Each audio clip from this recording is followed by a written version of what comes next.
kasus dalam penurunan produktivitas sementara yang akan dijelaskan oleh Cynthia.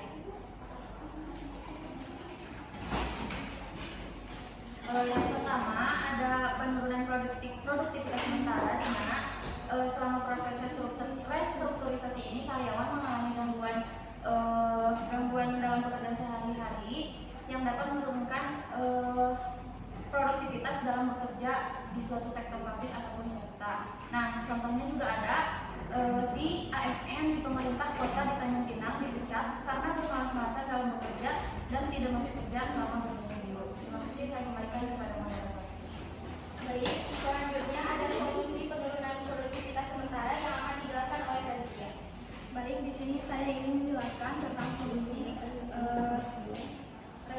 penurunan produktivitas sementara di pemerintah kota di Tanjung Pinang. Yang pertama, pengawasan ketat. Pemerintah kota di Tanjung Pinang bisa menggunakan absensi digital untuk memantau kehadiran dan kinerja ASN secara teratur. Lalu yang kedua, pemerintah kota di Tanjung Pinang bisa menerapkan sanksi yang jelas, menerapkan hukuman disiplin seperti menerapkan hukum disiplin mulai dari teguran hingga pemecatan jika pelanggaran tersebut terjadi.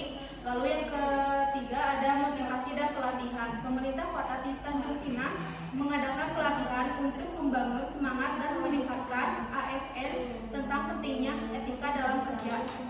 Lalu yang keempat ada lingkungan kerja yang nyaman. Pemerintah kota di Tanjung Pinang bisa membuat suasana kerja yang mendukung, di mana ASN bisa bekerja dengan baik dan saling mendukung. Lalu yang terakhir ada perhatian pada kesejahteraan. Pemerintah kota di Tanjung Pinang bisa memberikan bantuan seperti konsultasi dan penghargaan atau reward kepada ASN yang telah bekerja dengan baik. Saya kembali kepada moderator. Baik, terima kasih. Lalu yang selanjutnya ada permasalahan dan studi kasus serta kesulitan dalam penyesuaian budaya organisasi yang akan dijelaskan oleh Aulia. Baik, selanjutnya permasalahan dari strukturasi, yaitu kesulitan dalam penyesuaian budaya organisasi. Restrukturisasi seringkali membutuhkan perubahan budaya, terutama dalam membawa kerja, nilai atau sikap terhadap inovasi dan kolaborasi. Tidak semua karyawan mampu atau mau menyesuaikan diri dengan perubahan ini. Salah satu contoh permasalahannya adalah resistensi dari pegawai. Contohnya adalah pegawai Kementerian Kesehatan yang kesulitan beradaptasi dalam teknologi baru dan perubahan dalam prosedur bekerja. Saya kembalikan kepada moderator. Baik, selanjutnya ada solusi kesulitan dalam penyesuaian budaya organisasi yang akan dijelaskan oleh Isa. Baik, untuk selanjutnya ada solusi untuk mengatasi resistensi pegawai dalam penyesuaian budaya organisasi terkait teknologi di Kementerian Kesehatan dapat dicapai beberapa langkah seperti pelatihan dan pendidikan dengan menyediakan program pelatihan intensif bagi pegawai untuk meningkatkan pemahaman mereka tentang teknologi yang baru.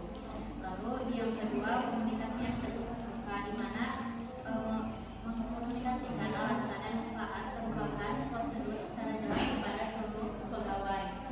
Yang terakhir, pendampingan dan dukungan dengan menyediakan mentor atau tim pendamping yang siap yang membantu pegawai dalam penggunaan teknologi.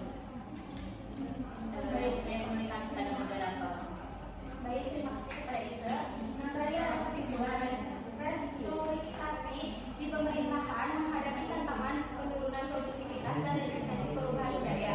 Untuk mengatasi produktivitas yang menurun seperti pada ASN di Tanjung Pinang, penerapan absensi digital, sanksi tegas, motivasi serta lingkungan kerja yang nyaman dapat meningkatkan disiplin. Sementara itu, menghadapi resistensi terhadap teknologi baru di Kementerian Kesehatan, solusi efektif mencakup pelatihan terstruktur, komunikasi manfaat perubahan dan pendampingan. Dengan strategi ini, restrukturisasi